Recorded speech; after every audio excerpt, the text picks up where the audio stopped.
I'm back down at Southampton boat show site the day after the show closed.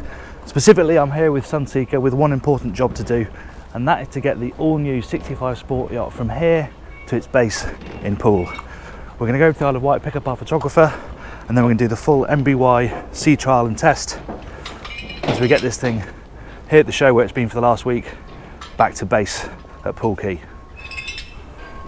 And you're going to come along for the ride. The 65 Sport Yacht is an all-new design that has also spawned the Predator 65, a sports cruiser version that shares the hull design and interior layout. But it's the sports bridge element that makes this version so special, specifically the upper helm design. More on that later. It may be called a 65, but the boat is actually 67 foot 2 inches long, with a beam of 16 foot 8 inches.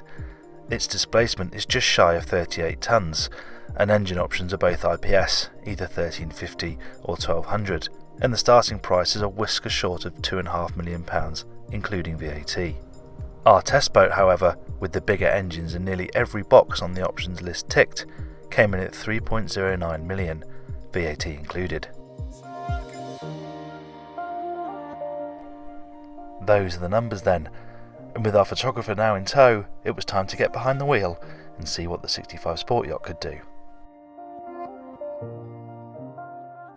The lower helm is a really nice mix of style and function.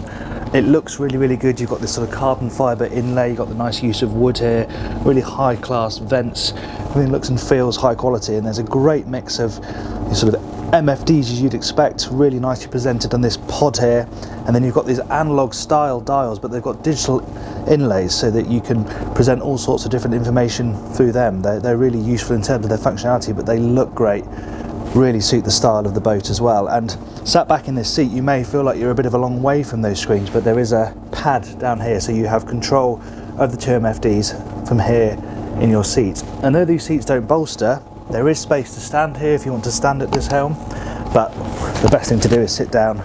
They're electronic, so you can slide in, get nice and close to the dash, get comfy, and because you have that pad there and you have a sort of BMW iDrive style control for those instruments, you've got everything here at your fingertips. And one of the benefits of the sports bridge layout is how much glass there is around here. I've got a sunroof overhead, I've got a window here that goes up and down, got this massive one-piece windscreen, which despite being the size it is and being one piece, doesn't have huge mullions down either side. And this window extends a long way forward, so there are very few blind spots even coming from your starboard side. This is a fantastic helm position, but it is not by a long way the best place to drive this boat from.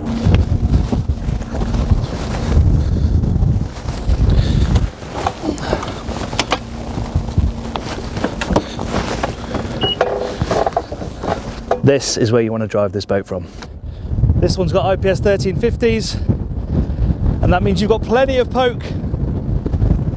And it's difficult to explain quite how special it feels to drive a boat of this size in this position. I've got my legs out in front of me, I've got the wheel on my chest, it's like being sat in a sports car. These fantastic Besanzoni seats are really supportive. You're low slung, you're close to the deck, but the view is fantastic.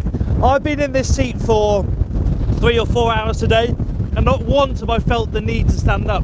I've never sat lower on a flybridge and had such a good view. Your all-round visibility is absolutely fantastic, and it just feels so special to be driving a boat of this size sitting like this. It just makes so much sense. I don't know why no one's done it before. And you saw when I arrived, I pulled this down to me.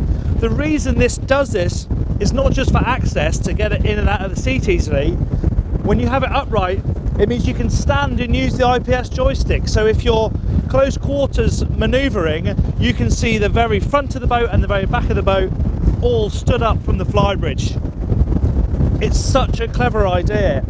And in fact, everything about this area just works so well. This sort of aircraft style console in between me here, where I've got my control for the MFD. You've got those two analog digital dials again. They look even better up here. They absolutely suit this helm station down to the ground, but it's all just a reach away. The throttle's right there. I've got phone charging here, 2 big cup holders. It's so nice not having the dash arranged flat ahead of you. This just feels like the way it should have always been done. So you've got this fantastic figure hugging seat, feet out in front of you. Then when you turn, it feels incredible. She's so responsive. But the nice thing is, with the wheel, things feel kind of measured. But of course, you can now drive the boat at speed with the IPS joystick. So if I activate the joystick, that's almost like putting the boat in sport mode. Everything tightens up. The reactions are even faster. So now if I hit the joystick hard to port, over she goes. And the lean, it's incredible. To be able to do this with a boat of this size using your forefinger and thumb, I mean, I've just never driven anything like it. And with these IPS 1350s, that's 1,000 horsepower per side. She'll top out at 35 knots. And we're now cruising at 25, no problem. Okay, you haven't got a proper windscreen here, so there's a fair bit of windage you can probably hear. But today, on a warm day, it just doesn't matter. I love how in touch with the elements you are. And as good as that joystick is, I quite like just using the steering wheel. You feel so connected to the boat. It is the most brilliant driving experience. Genuine fresh thinking from Sunseeker. It's not a gimmick. At a boat show you might think, oh, that's a nice trick. But in practice, it works brilliantly, way better than I could have imagined. What's nice about this thing, yes, it's super sporty and sort of aggressive looking from the outside, but it's got really good cruising potential as well. You've got a seakeeper on board, so if you want to cruise at displacement speed, it's perfectly comfortable. And if you're doing sort of 8 to 10 knots, you've got a range of 700 nautical miles. But if you bury the throttles,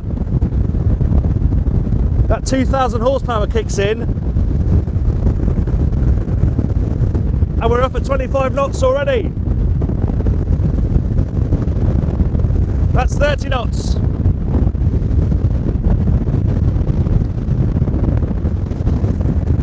You'll top out somewhere in the region of 35 knots. It's a proper driving experience.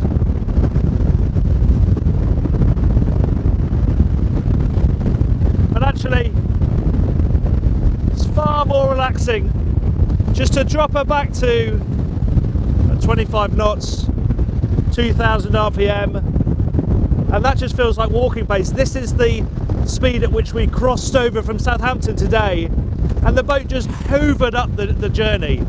It passed in no time. Okay, it's not particularly rough today. It does feel very solid though when you do cross the wash of other boats.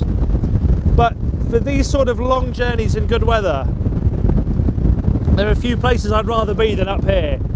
It just feels sensational. It makes such an occasion of driving the boat. Lower helms have gotten so good on flybridge boats these days, but this gives you a reason to come up here and drive with the wind in your hair and the sun on your face. It's totally intoxicating. So it's here, in close quarters, where the brilliance of this design really becomes apparent, because we're going to come alongside now, so you can move this into the upright position, stand up, activate the joystick, and then I've got this fantastic standing position where I've got control of the joystick. I've also got the bow thruster on this side, and then if we're coming in port side too, like we are now, I've got a great view of the bow. I can look right down this side and I can see the very end of the bathing platform, and I can see the port side deck, so you can really check your proximity to what it is you're coming alongside. Now if you were just stuck in that sat position, there's no way you'd want to berth the boat from up here, but because you can get it into this position, it feels perfectly comfortable. And of course you can use the helm station downstairs. You can have a third station down in the cockpit as well. But this just works so well. You feel like you have really good control of the boat and you've got great sight lines all round. Now of course, away from that amazing upper helm station, there's lots to enjoy aboard the 65 Sport Yacht. We'll start back here at the transom. You have a high-low bathing platform, and it actually slides down into the water, revealing some steps, and you have some clip-in rails as well, which sort of help you down onto the platform, a beach club style. This opens up to show a massive, great cavernous area where you can store a Williams 345. There's also space for a C-bob on the starboard side with a charging point, and as an option you can actually have a shower fitted in the underside of this garage lid with some lighting in it as well, so it's a really nice place to get out of the water and have a shower. You also have a pull-out shower down here. If you want a quick wash off, come out the sea, wash off, there's one down there. And there's some really cool design detailing back here.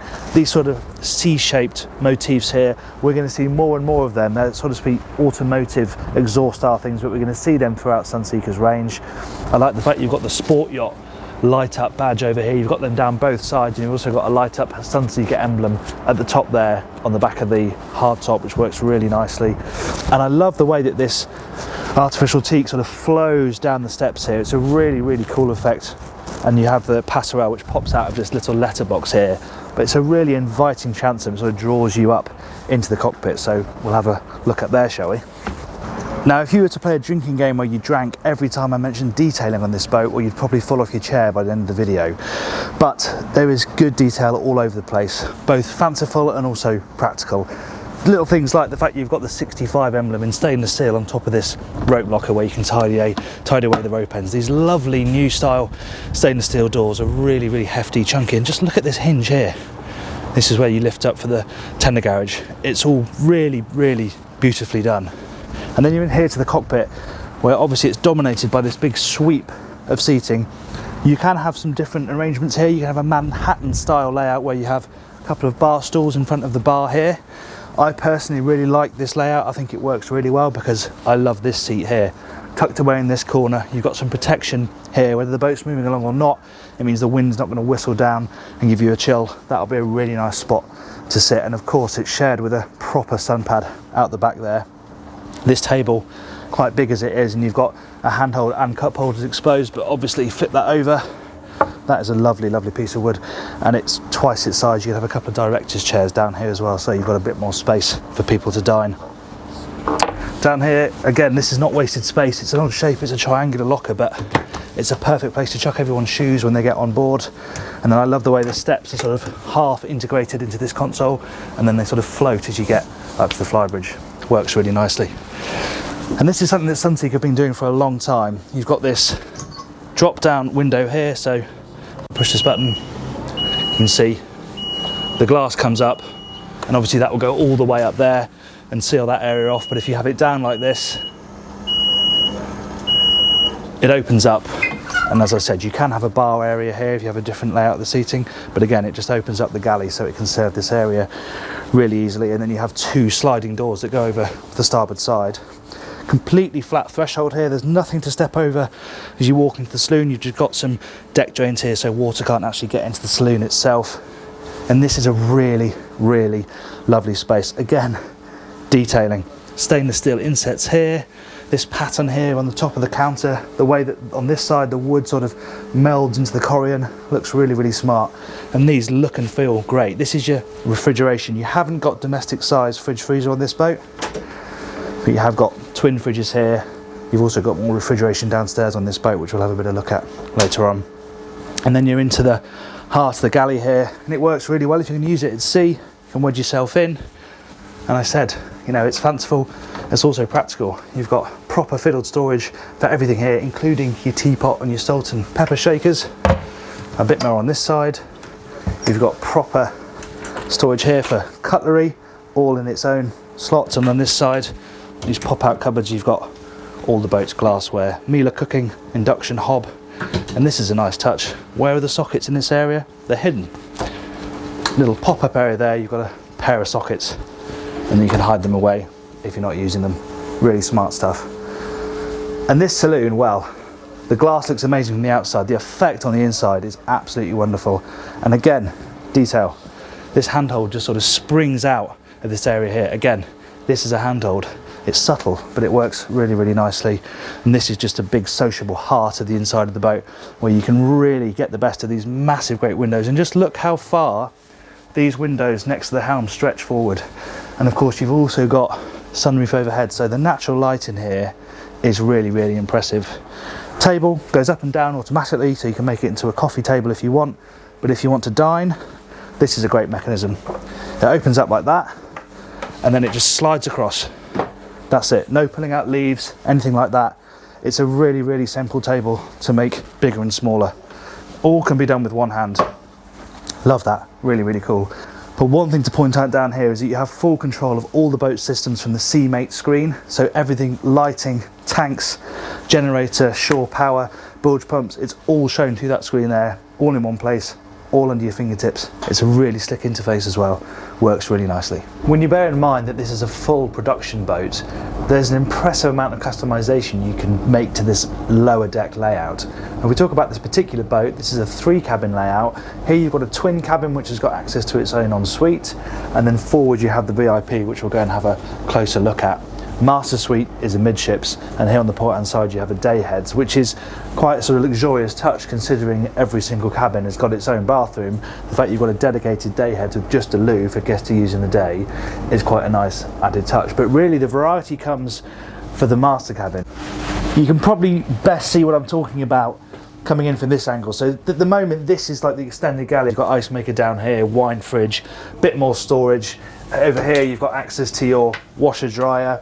But if you have the Grand Master, this doorway goes and the doorway is here. So all of this is now master cabin, or if you want the 4th cabin, you have a bulkhead here and you've got your bunk in there. But for Grand Master, this all opens up, you have your bureau and you have your study. But even if you don't have the Grand Master, great name, this is still a pretty special master cabin. Loads of headroom, completely flat floor, very easy to get around what is a very big and low set bed. Obviously you've got huge windows on either sides. That's sort of par for the course these days, but these are particularly large and they've got big opening ports inside them. Detail, there's that word again, have a drink. There's detail absolutely everywhere. This motif follows you all the way throughout the boat. It's in the VIP, it's in the master. I love all the strip lighting and the spotlights overhead. I like the fact that you've got these leather trays next to the bed and they've got built-in wireless charging for a mobile phone. Yeah, they've really gone to town on the detailing on this thing. Even down to the doors here, just these inset strips of stainless steel. Don't need to be there, but they just elevate everything. And everything looks and feels such high quality. Obviously you've got a ensuite to this cabin too. Great storage as well. Both sides you've got a big hanging locker here. You've got one behind the door.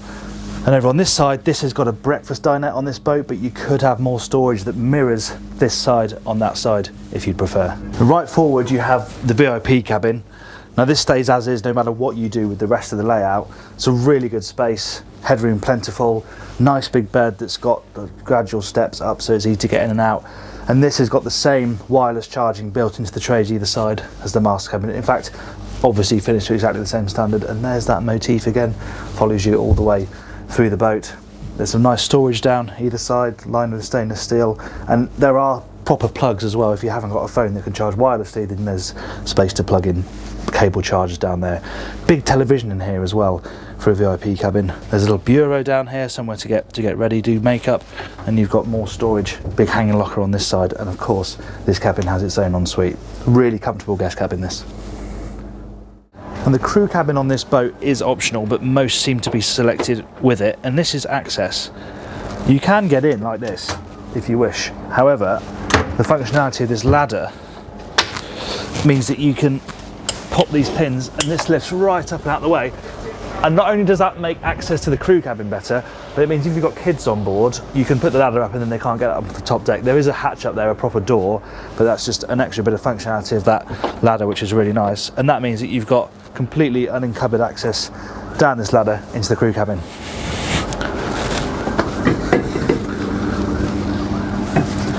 Now, given this area is sandwiched between a tender garage, an engine room and 4 other cabins on a 65-foot boat, I think this is quite an impressive crew space. Okay, it's not enormous, but headroom is pretty amazing, really. You've got a single berth here, you've got a sink behind me. There's no shower in here, so crew are either going to shower off the back, I suppose, or use facilities shoreside, but they have got a toilet in here. They've also got control of their air conditioning in here, a couple of plug sockets for charging. It's not enormous, but actually it's comfortable enough. They've got a window there, a bit of ventilation, and actually they've got a repeater here for the Seakeeper screen, so they can keep an eye on and control the stabiliser from down here in this cabin. Let's move on to the side decks. And one nice thing to note is that you have a boarding gate here in the top side. You're not always going to be going stern to, so it's nice to have this gate here so you can step straight onto a quay side from either side of the boat. Quite popular in the United States they are. And then you move on to the deck itself, and what you notice actually is that the lines of the boat, it's a sleek boat, these railings are quite low. However, there's a really, really tall tow rail, particularly tall here, but even as you get further forward, there's still a good tow rail there. So your feet are well protected. It doesn't feel like you're gonna slip on these side decks. And they're a good width as well, so you can walk, like this really comfortably. You're not having to sort of shuffle down. So a decent enough size. The other thing to note is you haven't got a cable running through these middle railings either. That's a proper solid piece of stainless steel. It's really, again, nice attention to detail. Now, with the flybridge being a bit smaller than a traditional 65-foot flybridge, this foredeck area comes into play a bit more, I would imagine. And it's a nice layout. You've got your sofa here so you can sit facing forward when the boat's going along at slow speed. You've got pop-up backrests here on this sun pad so you can sit a bit more comfortably if you don't want to lie completely flat. Cup holders built into the upholstery, which works really nicely. And they've got a charging point for a mobile phone up there. It's a Scanstrut one that charges it and also holds it firmly in place. A couple of storage bins on either side, perfect for chucking lines or covers in.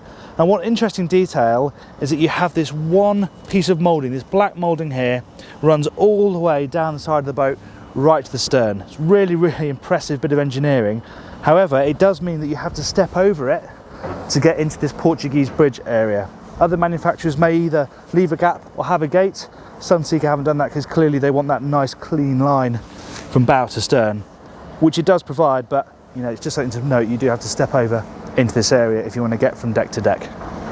And there is more to the flybridge than just this amazing driving position, because you have got a sun pad up here, and what's nice is that you can see the backrests are up here, but you can do the same on this centre. If the sun's over there, you can sit facing it that way. In fact, if you don't want sunbathing space up here, you can have L-shaped seating and a little table. Of course, the trade-off for this being a sports bridge is it doesn't have as big a flybridge as a traditional 60-foot flybridge boat, but that just comes with the territory. There's a bit of flexibility up here, and really it's a place to drive the boat from. So access to the engine room is through this hatch on the port side deck just aft of the transom gate, and something that sort of comes with the territory when you have a tender garage is that you don't have a huge amount of space over these engines. As you say, there isn't a massive amount of clearance here. It actually does drop down between the engines, so if you need to get between them and to the pods, then it's okay, but if you're rolling around out at sea, it would be a bit cramped in here. But if you need to do major work, then you can take the floor of the tender garage out. If you need to take an engine out for whatever reason, then that is how you would do it. But actually, it's a really nicely laid out engine room. You've got your seakeeper and really good access to the generator forward. Obviously, fuel tanks on both sides. It's really well lit as well. But yeah, just not a huge amount of clearance over these engines. So there you have it. That's the Sunseeker Sport Yacht 65. And in a very, very impressive range, this boat really does stand out a mile. I'd wager it's one of the best boats that Sunseeker currently builds. I do hope you enjoyed the video. Please give it a like if you did, and remember to subscribe to the channel and hit the bell icon so you're notified every time we upload a new video. Thanks for watching. I'll see you on the next one.